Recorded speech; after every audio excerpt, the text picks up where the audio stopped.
आप कल शनिवार की कथा सुनोगे तो कल शनिवार की कथा सुनने से आपने अपने संपूर्ण जीवन में जितने शनिवार बीत चुके हैं उनमें जो ज्ञात अज्ञात रूप से पाप कर दिए हैं, कल की कथा सुनने से, शनिवार की कथा सुनने से शनिवार के सारे पाप नष्ट हो जाएंगे। और केवल इस जन्म के नहीं, पूर्व जन्म के भी। ये भागवत का प्रताप है। यदि कोई व्यक्ति 7 दिन अनवरत बिना नागा किए एक क्षण की कथा को भी छोड़े, यदि रोज कथा श्रवण करे 7 दिन तक, तो 7 दिन बाद क्या होगा? उसका एक भी पाप नहीं बचेगा उसके पास, एक नवीन जन्म जैसा होगा उसका। ये भागवत की कथा का प्रताप मैं नहीं कह रहा, सनत कुमार कह रहे हैं। और क्या कह रहे हैं? सदा से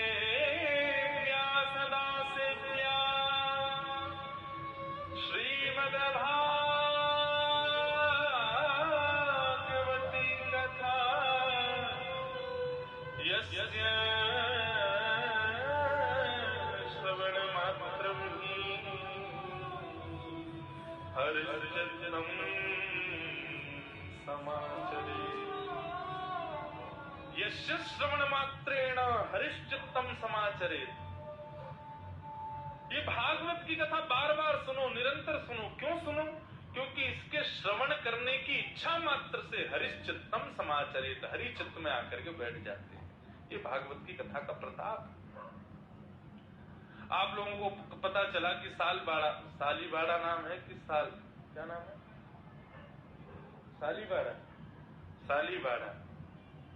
सालीबाड़ा में कथा हो रही है। कृष्णा सिग्मा का नाम है, कथा हो रही है। आपको पता चला, घर पर बैठे थे, आपको किसी ने आके बताया कि सिग्मा का नाम में कथा चल रही है, इंद्रेश जी आए हैं, वृंदावन से कथा सुनाएंगे। आपने कहा ठीक है, चलो इस बार 7 दिन हम बैठ के कथा सुनेंगे।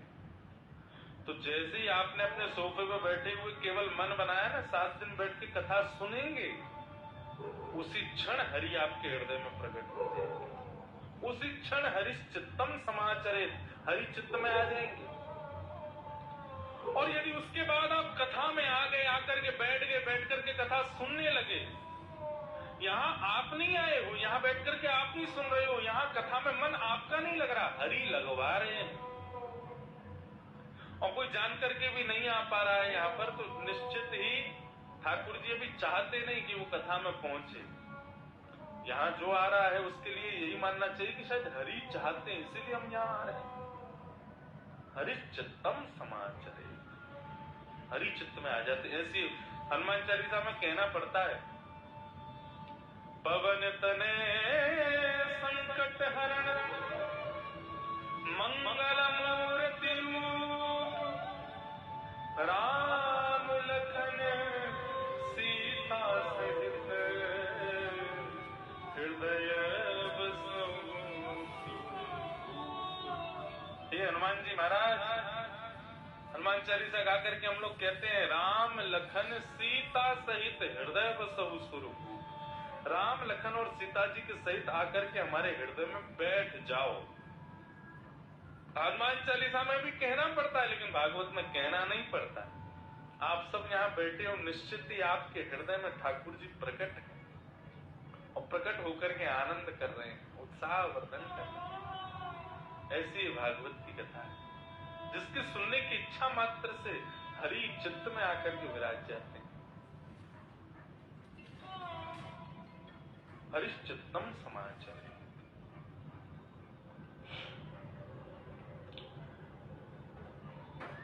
सनत कुमार कथा सुना रहे थे और तभी क्या होता है, ज्ञान वैराग्य जो वृद्धता को प्राप्त हो गए थे, कथा प्रारंभ होते ही दोनों युवावस्था में आ गए और युवावस्था में भक्ति महारानी के साथ प्रकट होकर के आनंद से गाने लगे।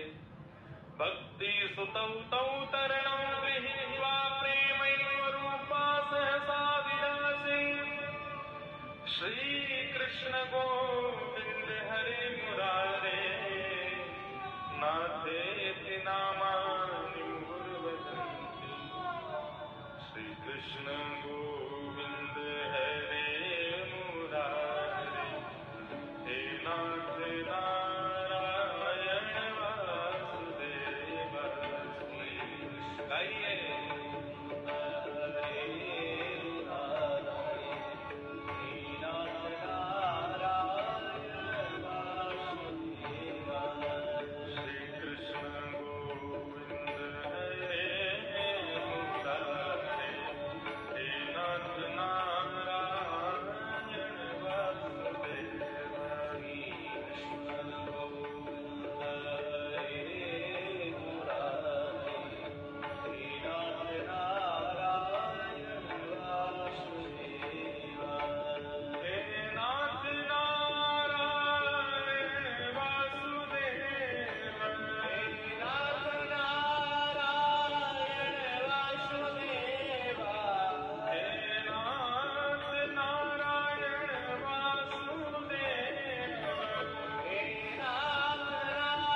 इसी कीर्तन को गाते हुए भक्ति ज्ञान वैराग्य तीनों पुष्ट होकर के वहां प्रकट हो गए। भक्ति महारानी प्रकट हो गई, प्रकट होकर के कहने लगी, महाराज मुझे आसन दो, इतनी बड़ी कथा हो रही है, मैं कहां बैठूं यहाँ पर। तब नारद जी ने कहा, यहाँ जितने भी श्रोता बैठे हैं सबके हृदय रूपी आसन पर जाकर के बैठ जाओ। निरंतरम वैष्णव मानसानि, ये वैष्णव जन जो बैठे हैं इनका हृदय ही तुम्हारा आसन है, उस पर जाकर के बैठ जाओ। तब भक्ति महारानी ने सबका हृदय आसन स्वीकार किया। तो बंधुओं, ऐसी है भागवत की कथा जिसके श्रवण से भक्ति ज्ञान वैराग्य हृदय में पुष्ट हो जाते हैं। वो भागवत की कथा है। भागवत के महात्म के दूसरे भाव में गोकर्णोपाख्यान सुनाया गया। बहुत ध्यान से सुनिएगा, बहुत प्रेम से श्रवण कीजिएगा।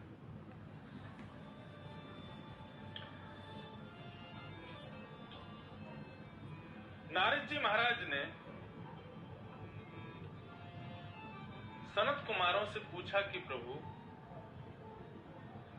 भागवत की कथा सुनने से कौन कौन से पाप करने वाले पापी जन मुक्त हो जाते हैं, हमें बताओ। बहुत ध्यान से सुनना। कौन कौन से प्रकार के पाप भागवत की कथा से सुनने से नष्ट होते हैं, श्रवण करो। ये मानवा पाप कृतस्तु सर्वदा सदा दुराचार रता विमार्गगा क्रोधाग्निदग्धा कुटिलशकामिन सप्ता यज्ञेन कलो पुनन्दिते। ये मानवा पाप कृतस्तु सर्वदा सदा दुराचार रता विमार्गगा।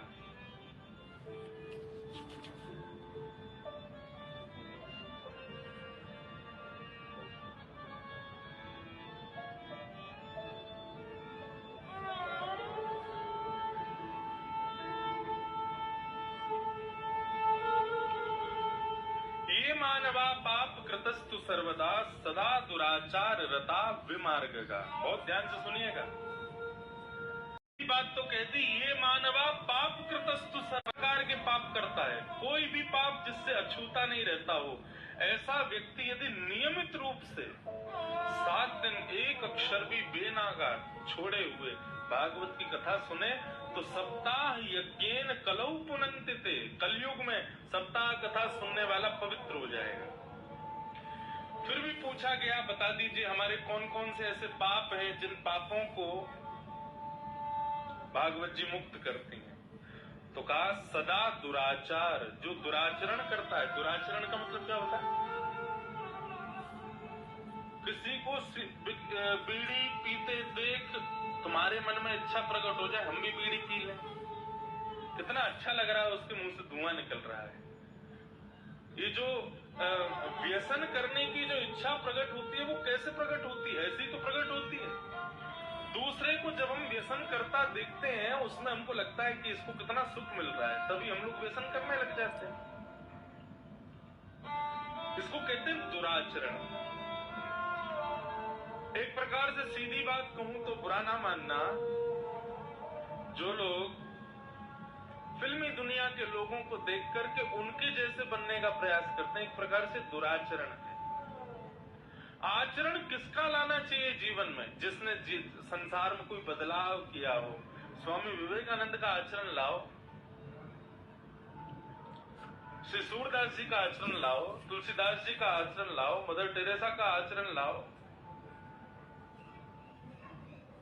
इन श्रेष्ठ लोगों का आचरण जीवन में लाना चाहिए। हम उन लोगों का आचरण लेके आते हैं, उन लोगों को अपना आइडल बना देते हैं, उन लोगों को अपना सर्वस्व मान लेते हैं जो दूषित हैं हृदय से।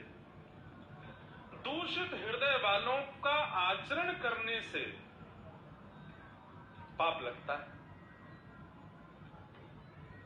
एक व्यास जी कथा करने के लिए गए राजा के यहाँ, तो राजा के यहाँ से कथा करके जैसी लौट के आए तो पत्नी ने पूछा आपकी पोती कहाँ है? बोले पोती तो राजा के यहाँ छोड़ के, बोले जाओ लेके आओ।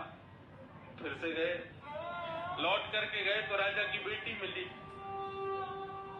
बेटी ने प्रणाम किया, बोले महाराज आपने ऐसी कथा सुनाई, कथा सुनकर के मेरे तो सारे हृदय के संशय दूर हो गए। महाराज जी ने पूछा बेटी तुमने कथा से क्या सीखा? बोले मैंने कथा में सुभद्रा को अपना गुरु बनाया, सुभद्रा का आचरण मैंने अपनाया। तो व्यास जी बोले सुभद्रा से क्या सीखा तुमने? बोले मैंने सुभद्रा से सीखा कि वो अर्जुन से प्रेम करती थी, लेकिन कोई ब्याह नहीं करा रहा था तो अर्जुन के साथ भाग के शादी कर ली उसने। तो मैंने आपकी कथा से ये सीखा जो अच्छा लगे और घर वाले राजी ना हो तो उसके संग भाग के कर लो, कोई आपत्ति नहीं। सुभद्रा ने भी तो की है। व्यास जी बोले जय हो, तुमको कथा सुना के धन धन्य हो गया मैं। थोड़ा और आगे को गए तो राजा का बेटा मिला। राजा का बेटा बोला महाराज आपने ऐसी कथा सुनाई, मेरे तो सारे संशय दूर हो गए, मेरे सारे प्रश्नों का उत्तर मिल गया। व्यास जी ने पूछा तुमने क्या सीखा कथा से? बोले मैंने सीखा कि कंस मथुरा का राजा बनने के पूरे लायक था, लेकिन उग्रसेन पिता गद्दी छोड़ ही नहीं रहा था। तो कंस ने भी हठ पूर्वक अपने पिता को जेल में डाल दिया और स्वयं चढ़ करके राज्य गद्दी पर बैठ गया। मैंने कंस को अपना गुरु बनाया। ये क्या है? ये दुराचरण है। कई लोग कथा में अपने मतलब की बात ढूंढ लेते हैं, बस हमारे मतलब की बात क्या सिद्ध हो रही है, इसको दुराचरण कहते हैं। और ऐसे दुराचरण करने वाले को पापी कहा गया था। पंडित जी थोड़ा सा और आगे गए तो आगे जाकर के उनको राजा की पत्नी मिली। उसने कहा महाराज आपने ऐसी कथा सुनाई, मैं तो आनंदित हो गई। बोले तुमने क्या सीखा? बोले मैंने द्रौपदी को अपना गुरु बनाया। द्रौपदी से क्या सीखा? बोले द्रौपदी के 5 पति।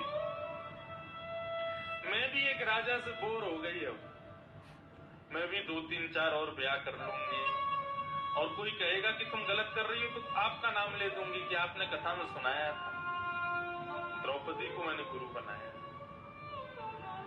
थोड़ा और आगे गए तो महाराज राजा मिला। राजा के बगल में पोथी रखी थी। तो ब्राह्मण आए, ब्राह्मण ने आते ही कहा कि महाराज प्रणाम। राजा बोला आइए आइए पधारिए, आइए, स्वागतम स्वागतम महाराज। मुझे पता है आप क्यों आए हैं, लेकिन मैंने आपकी कथा से कुछ सीखा है। राजा को लगा ये दक्षिणा मांगने आए कथा की। तो राजा बोला मुझे पता है आप क्यों आए हो, लेकिन मैंने आपकी कथा में सुना था कि भगवान शांति दूत बनकर के गए थे दुर्योधन के पास कि भैया पांडवों को 5 गांव दे दो, लेकिन दुर्योधन ने कह दिया सुच्चग्रैव न दास्यामि बिना युद्धेन केशव, सुई के नोक के बराबर जमीन भी बिना युद्ध के नहीं दूंगा। ऐसे ही हे ब्राह्मण देवता, यदि आप अपनी कथा की दक्षिणा लेने आए हो तो युद्ध के बिना 1 रुपया भी नहीं दूंगा। युद्ध कर लो और दक्षिणा ले जाओ। इनको कहते हैं दुराचरणी। ऐसा दुराचरण नहीं करना है,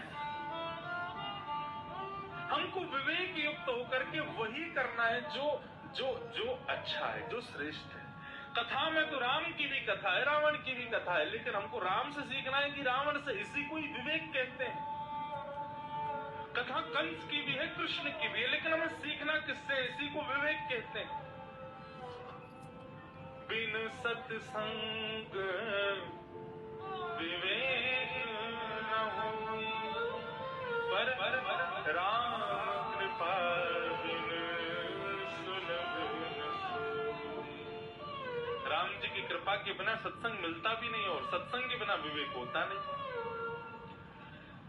इसलिए सदा दुराचार रता, दुराचरण करने वाला व्यक्ति पापी है। यदि वो भी कथा का आश्रय ले ले तो दुराचरण से बच जाएगा, दुराचरण से दूर हो जाएगा।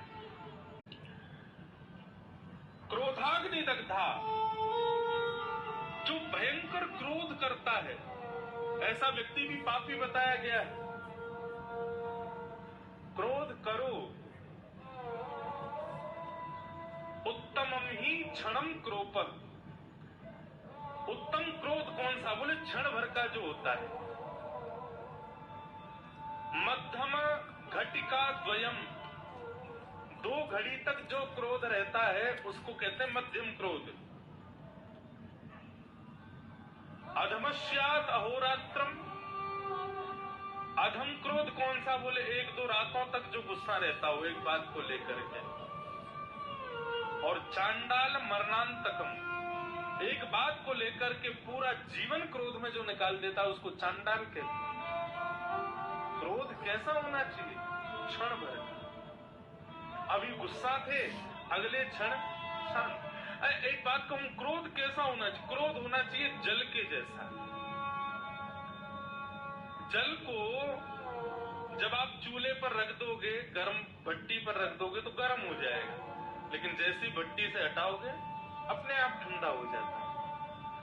मतलब माहौल गर्म हो गया, कहीं लड़ाई झगड़ा बहुत ज्यादा हो गया तो वहां तो गुस्सा आ ही जाएगा, क्योंकि माहौल ही गर्म था, चूल्हा ही गर्म था, वहां तो आपको क्रोध आ जाए। लेकिन जैसे ही माहौल शांत हो जाए आपको भी शांत हो जाना चाहिए। कई लोग कैसे होते हैं, माहौल शांत हो गया, सब खत्म हो गया, रफा दफा हो गया, लेकिन उनका क्रोध ही शांत नहीं हो रहा है, अब भी गुस्सा में ऐसा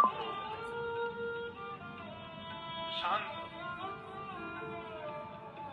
तो वही बात बताई जा रही है, क्रोधाग्नि दग्धा। यदि भयंकर क्रोध करने वाला व्यक्ति भी कथा सुने ना, सप्ताह कथा, उसका गुस्सा कम हो जाएगा, क्रोध कम हो जाएगा। क्रोधाग्नि दग्धा कुटिलाश्च कामिनः, कामी व्यक्ति है, कुटिल व्यक्ति है, वो भी यदि सप्ताह कथा सुने तो वो मुक्त हो जाता है। और सत्येन हीना पितृमातृदूषका, असत्य बोलने वाला व्यक्ति है, माता पिता से बैर करने वाला व्यक्ति है, वो भी यदि कथा सुने तो मुक्त हो जाता है, सत्य बोलने लग जाएगा, माता पिता से प्रेम करने लग जाएगा। सत्येन हीना पितृमातृदूषका सप्ताह यज्ञेन कलौ पुनन्ति ते।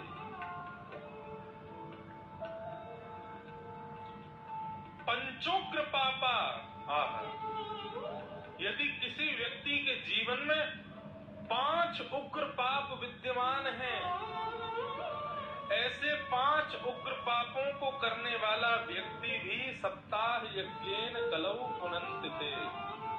5 उग्र पाप कौन कौन से हैं? 5 भयंकर पाप कौन कौन से हैं?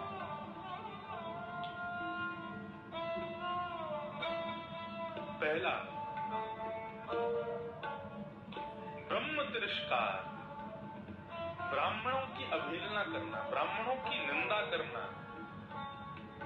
ब्राह्मण की अवहेलना ब्रह्म वध के समान है, ब्राह्मण वध के समान है। ब्राह्मणों की अवहेलना करने वाला व्यक्ति पंचोग्र पाप में पहला पाप है। गौ हत्या ये दूसरा पाप है।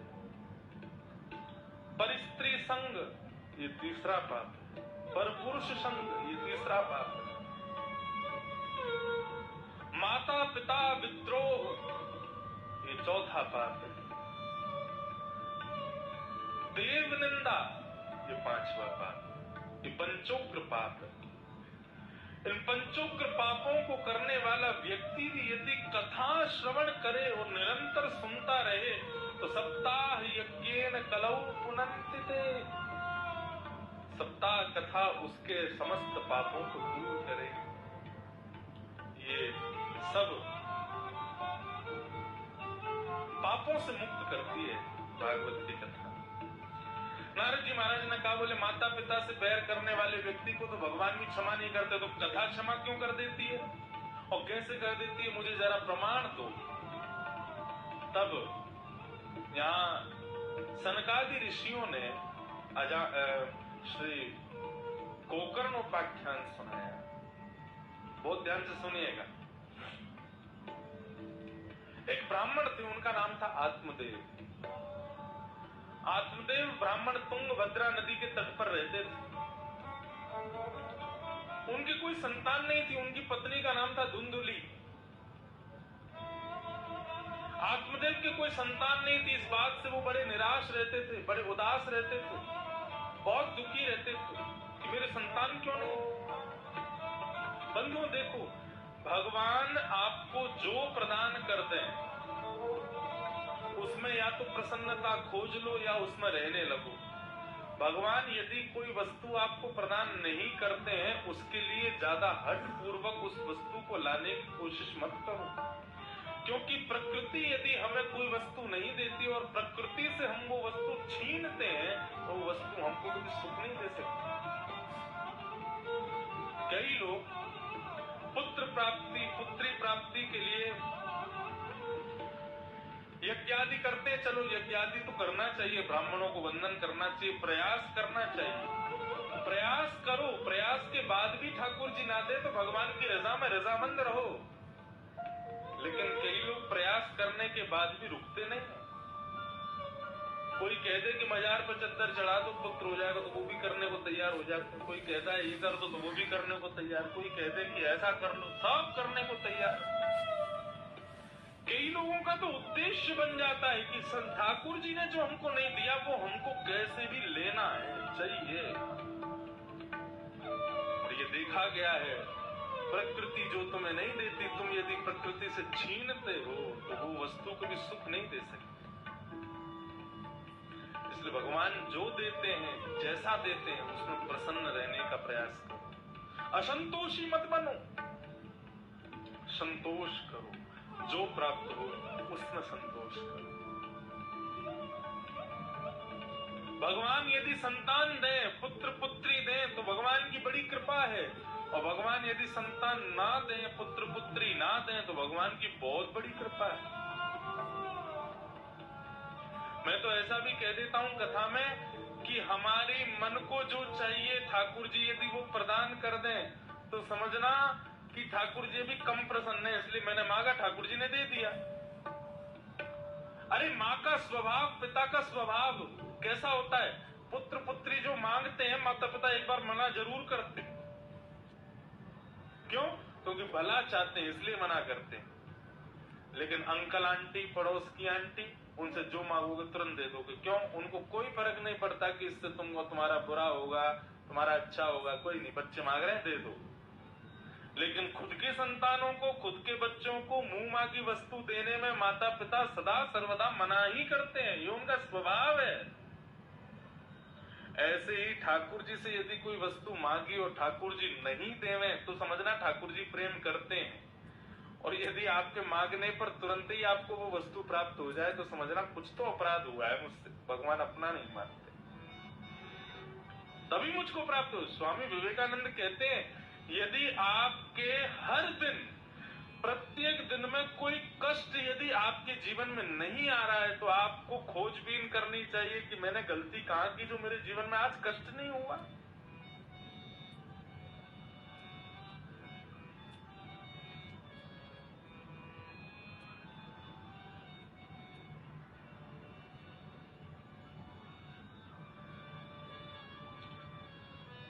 आसरा इस जहां का मिले ना मिले, आसरा इस जहां का मिले ना मिले, मुझको तेरा सहारा सदा चाहिए। आसरा इस जहां का मिले ना मिले, मुझको तेरा सहारा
जी कुछ दें या ना दें, पुत्र दें या ना दें, पुत्री दें या ना दें, और भी कुछ ठाकुर जी दें या ना दें, लेकिन हमारे हृदय में सदा सर्वदा एक भाव होना चाहिए, ठाकुर जी कुछ दो चाहे मत दो, लेकिन आप सदा सर्वदा साथ ही रहना।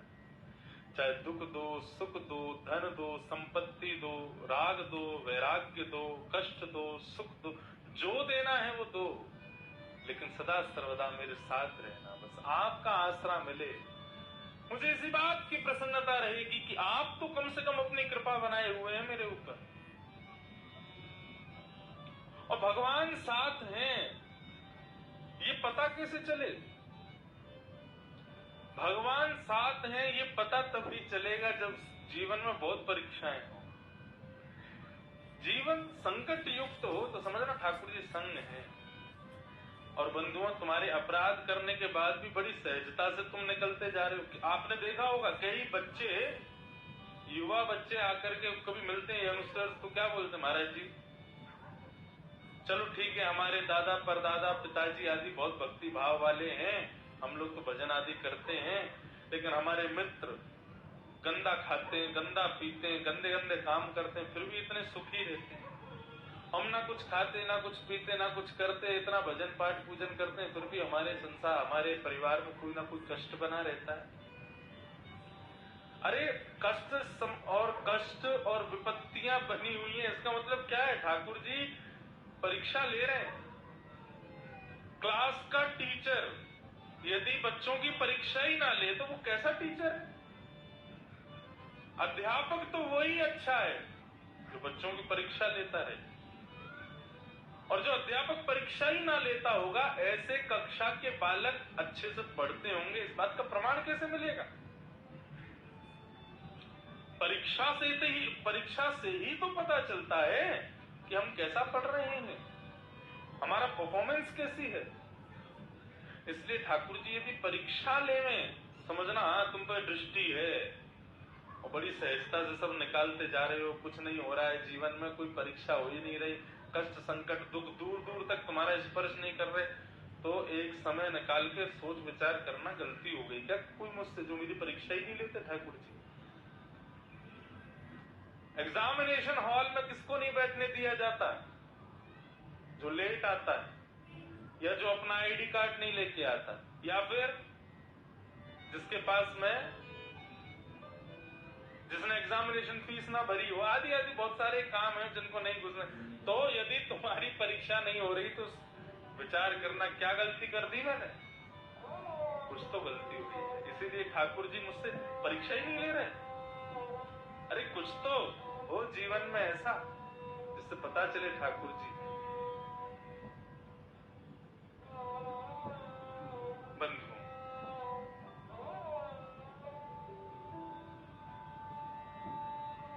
आत्मदेव जी के कोई पुत्र नहीं था। आत्मदेव जी एक दिन अपने प्राणों का परित्याग करने के लिए वन में जाने लगे। वन में जाकर के स्वयं के प्राणों का परित्याग करने लगे। तभी एक ब्राह्मण ने देख लिया, एक संत ने आकर के कहा, आत्मदेव क्या कर रहे हो? तुम्हारा नाम आत्मदेव कर रहे हो, आत्महत्या, ऐसा मत करो। बोले मुझे पुत्र नहीं है, मैं क्या करूं, जीवित रह करके क्या करूं मैं? ब्राह्मण देवता ने समझाया, पुत्र नहीं है तो ठाकुर जी की रजा में रजामंद रहो, प्रसन्न रहो। नहीं, मुझे पुत्र चाहिए, पुत्र तो जीवन में होना चाहिए। और संत के चरणों में गिर करके कहने लगे, यदि आपने मुझे पुत्र नहीं दिया तो मैं आपके सामने प्राणों का परित्याग कर दूंगा, और एक ब्राह्मण की हत्या देखने का दोष आपको लगेगा, मुझे पुत्र दीजिए। संत हृदय नवनीत समाना, संत तो नवनीत के जैसे होते हैं। संत की सबसे बड़ी पहचान उसके हृदय से। यदि उसका हृदय पिघल जाए आपके दोषों को सुनकर के, आपकी विपत्तियों को सुनकर के, समझो संत है। संत ने जैसे ही सुना कि आत्मदेव इतने दुखी, अपने संपूर्ण जीवन का फल एक फल में अभिमंत्रित करके कहा, लो आत्मदेव ले जाओ, अपनी पत्नी को खिला देना, तुम्हारे घर एक दिव्य पुत्र जन्म लेगा। आत्मदेव तो नाचने गाने लगे, आनंदित होकर के लौट करके आए, अपनी पत्नी को फल दे दिया, पत्नी लो खाओ, हमारे घर में पुत्र होगा। पत्री ने वो फल खाया नहीं, धुंधुली है ना। धुंधुली ने सोचा कि अब इस फल को खा लूंगी, जहां चाहूंगी जा ना सकूंगी, जो चाहूंगी कर ना सकूंगी, जैसे चाहूंगी रह ना सकूंगी। इन सब बातों को सोचते हुए धुंधुली ने फल नहीं खाया और वो फल अपने घर की 5 गैया को खिला दिया। बोले गाय के भी तो कोई बालक नहीं है, यदि फल में शक्ति होगी तो गाय के घर पुत्र होगा। और स्वयं क्या करूंगी? बोले मेरी एक सहेली, उसके 9 पुत्र हो गए, 10वां होने वाला, उसको बहुत सारा धन दे दूंगी, 9 महीने के लिए उसके घर चली जाऊंगी, 9 महीने बाद उसी का बालक लेके आ जाऊंगी, पति को दिखा दूंगी कि मेरा पुत्र है। 9 महीने के लिए अपनी सहेली के यहाँ चली गई। आत्मदेव बोले कहीं भी जाओ प्रसन्न रहो, मुझे पुत्र देना, बस मुझे एक संतान चाहिए, पुत्र हो पुत्री कुछ भी हो, संतान हो।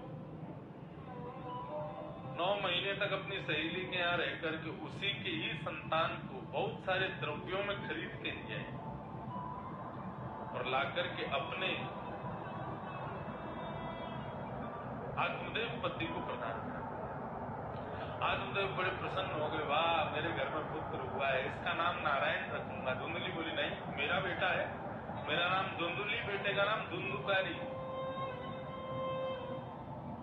जैसी तुम्हारी इच्छा।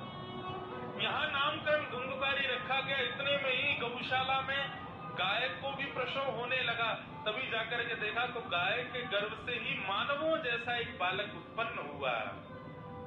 आत्मदेव बड़े प्रसन्न हो गए, वाह ठाकुर जी ने कैसी कृपा की, एक माँ के 2 पुत्र दिए।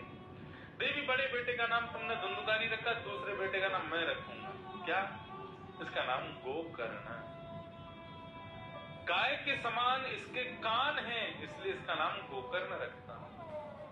यह दूसरा भाव यह है, गो कहते हैं ज्ञान को, जो कानों से केवल ज्ञान की ही चर्चा सुनता हो उसको गोकर्ण कहते हैं। आप सब गोकर्ण हो जब से कथा सुनी है, जब से कथा में बैठे हो तब से सब गोकर्ण हो। क्यों? क्योंकि ज्ञान की चर्चा सुन रहे हो। गोकर्ण ये याद रखना 8 दिन तक। गो किसे कहते हैं? इंद्रियों को गो कहते हैं। गो के कई सारे अर्थ हैं। गो माने इंद्रियां भी होता है। इंद्रियां कितनी होती हैं एक दिन कथा में बताएंगे। 10 इंद्रियां होती हैं, 5 ज्ञानेंद्रिय, 5 कर्मेंद्रिय।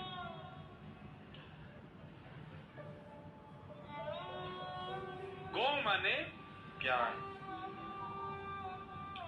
तो जो केवल कान से ज्ञान सुने उसको गोकर्ण कहते हैं। धीरे धीरे दोनों बालक बड़े होने लगे। नाम से बालक के भविष्य पर बहुत बड़ा फर्क पड़ता है, इसलिए नाम बहुत सोच समझ के रखना चाहिए। ये जो आजकल उल्टे सीधे नाम बालकों के रख देते हैं ना, निकनेम के रूप में, ये सब नाम बालक के भविष्य को थोड़ा बिगाड़ते। जैसे अब बालक का नाम पप्पू ही रख दिया तो पप्पू सही रहेगा जीवन भर, चाहे उसका नाम कुछ भी हो।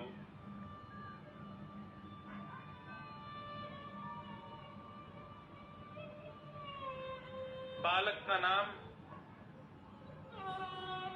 कुछ भी रख देते हैं लोग, बहुत सारे नाम हैं, क्या क्या बताएं।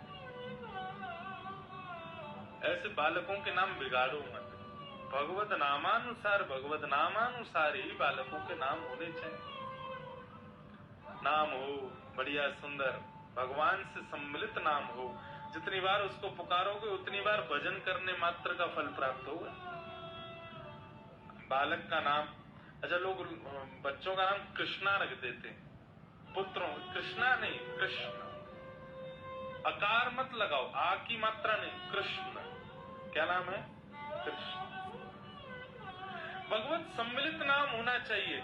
उससे बिना जाप किए, बिना भजन किए ही आपका कीर्तन हो जाया करेगा।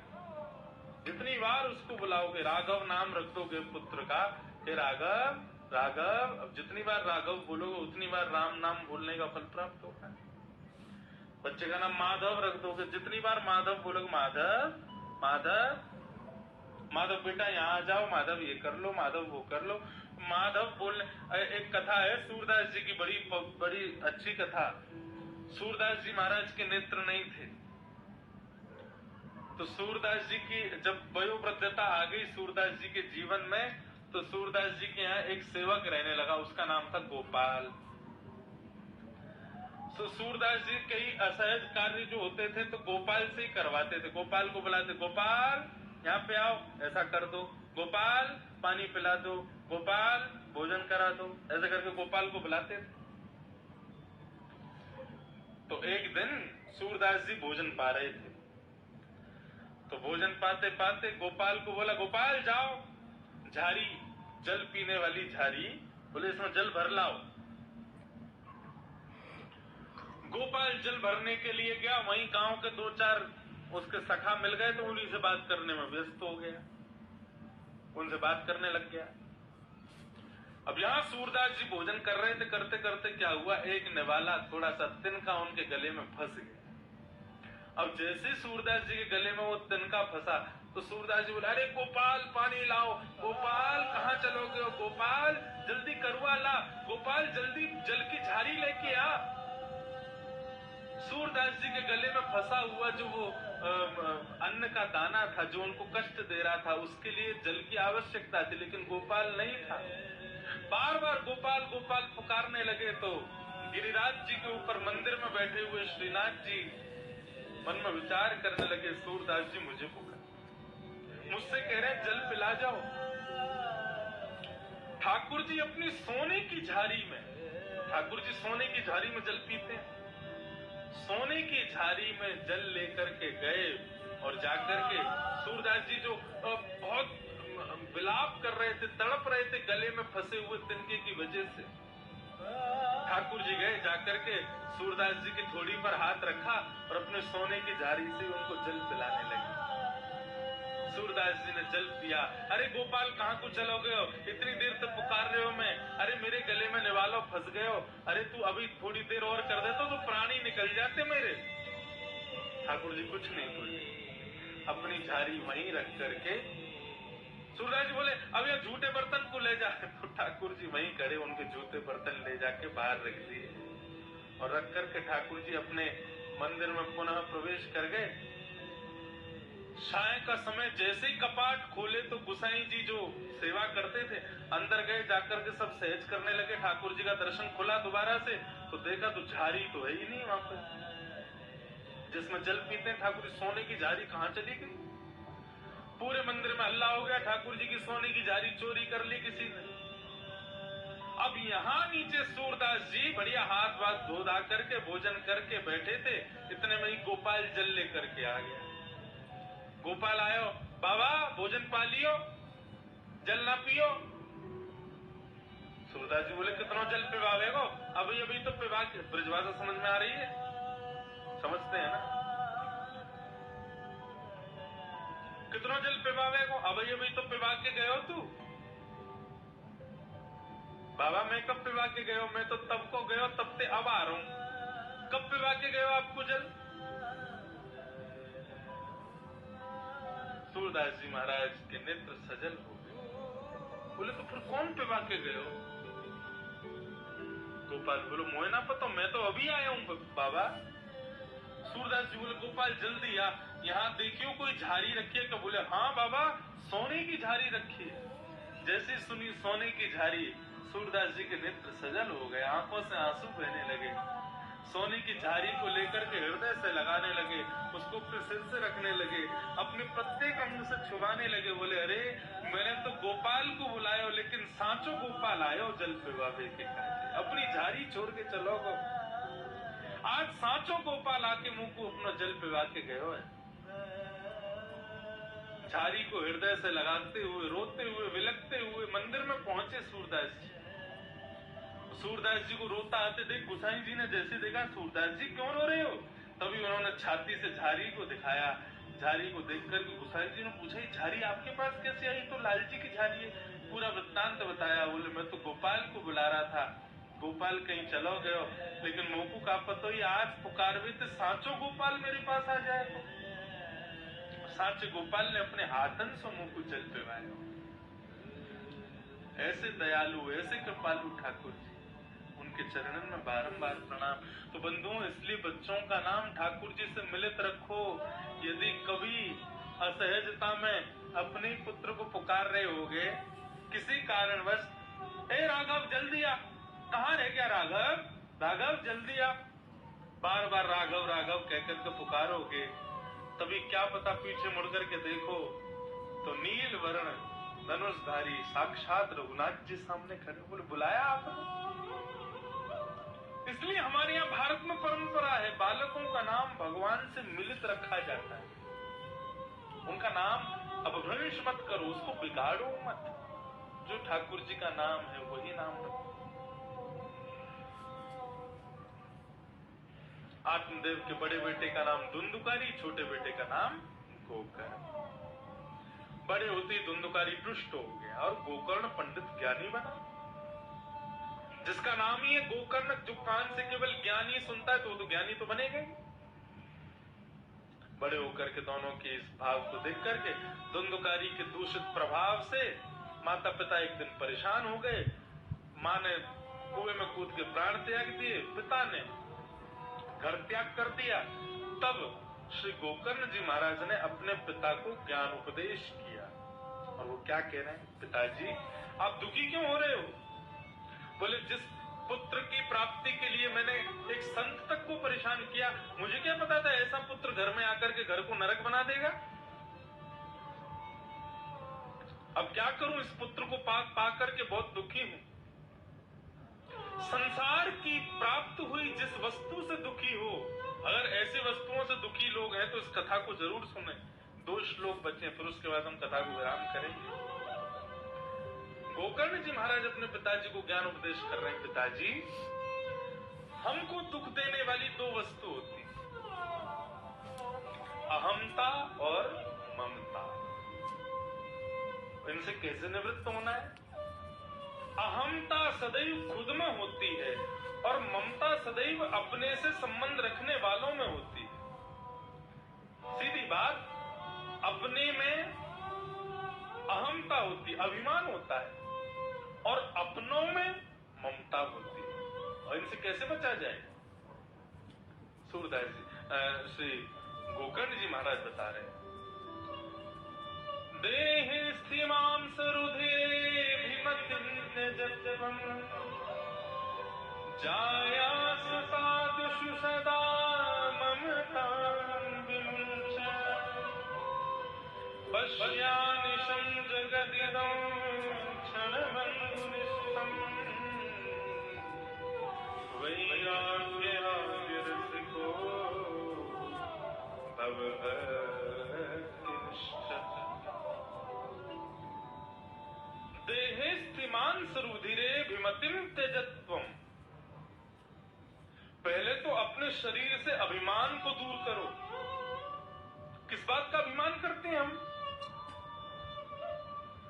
अभिमान उसका किया करना चाहिए जो आपके वश में हो। जो आपके वश में नहीं हो उसका अभिमान क्यों करते हो? शरीर वश में है हमारे। हम लोग खूब चाहते हैं कि कभी बुढ़ापा नहीं आवे, लेकिन मानेगा ये शरीर? नहीं मानेगा, एक दिन बुढ़ा हो ही जाएगा।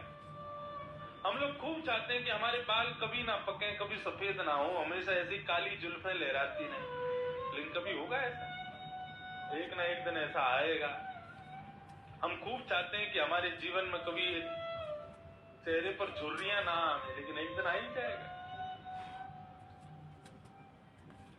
जगत में कोई ना परमानेंट, चाहे लगा लो तेल साबुन, चाहे लगा लो सेंट, जगत में कोई न परमानेंट।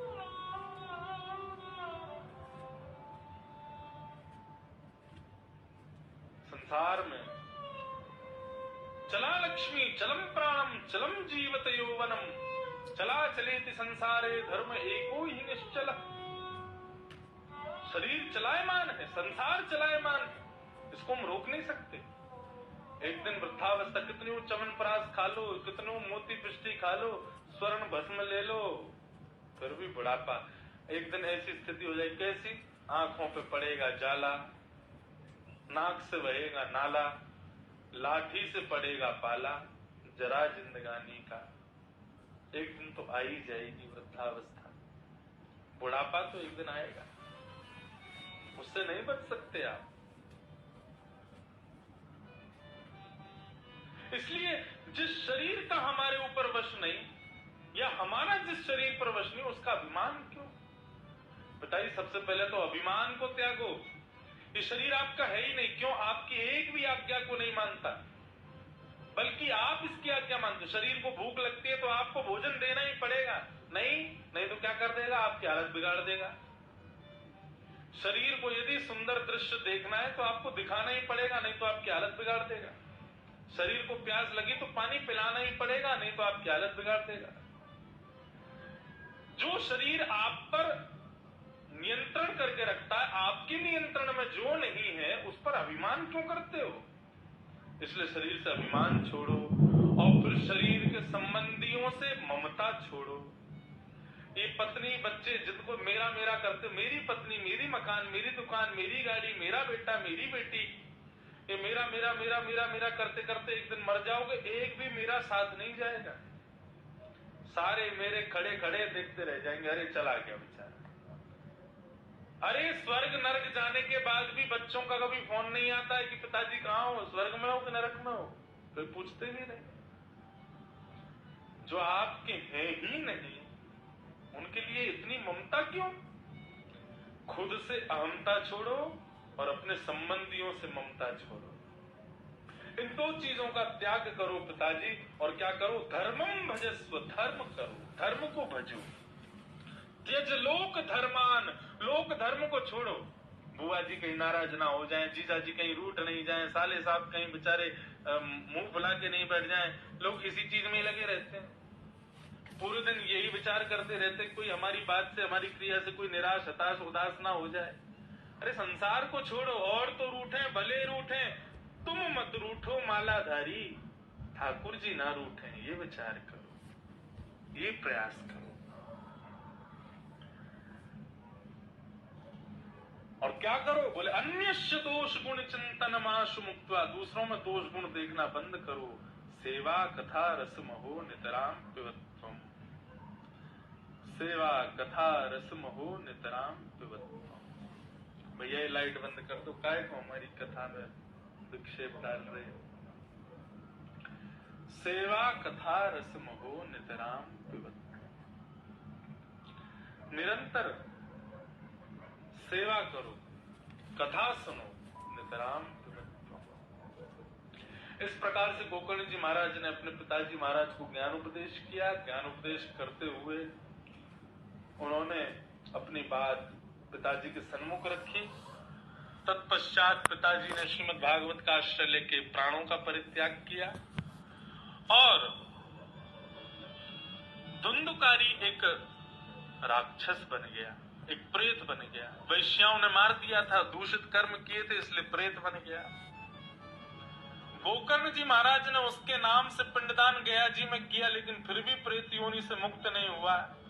तब सूर्य भगवान से प्रार्थना की और पूछा कि महाराज, गया दान के बाद भी जो प्रेत योनि से मुक्त ना हुआ हो, ऐसे व्यक्ति की मुक्ति के लिए क्या करना चाहिए?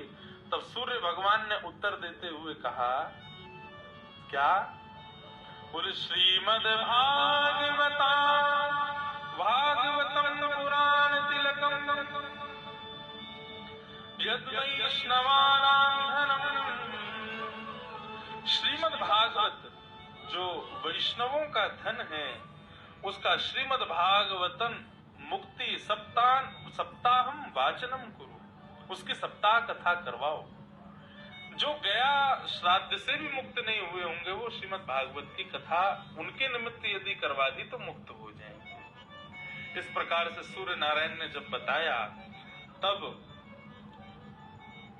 श्री गोकर्ण जी महाराज ने भागवत की कथा करी अपने ही गांव में, और उनकी कथा करने मात्र से सप्त ग्रंथियां फट गई। 7 दिन की कथा से सप्त ग्रंथियां फटी, और उसमें से धुंधुकारी जो प्रेत बन गया था, वो दिव्य स्वरूप प्राप्त करके भगवत धाम को प्रस्थान कर गया।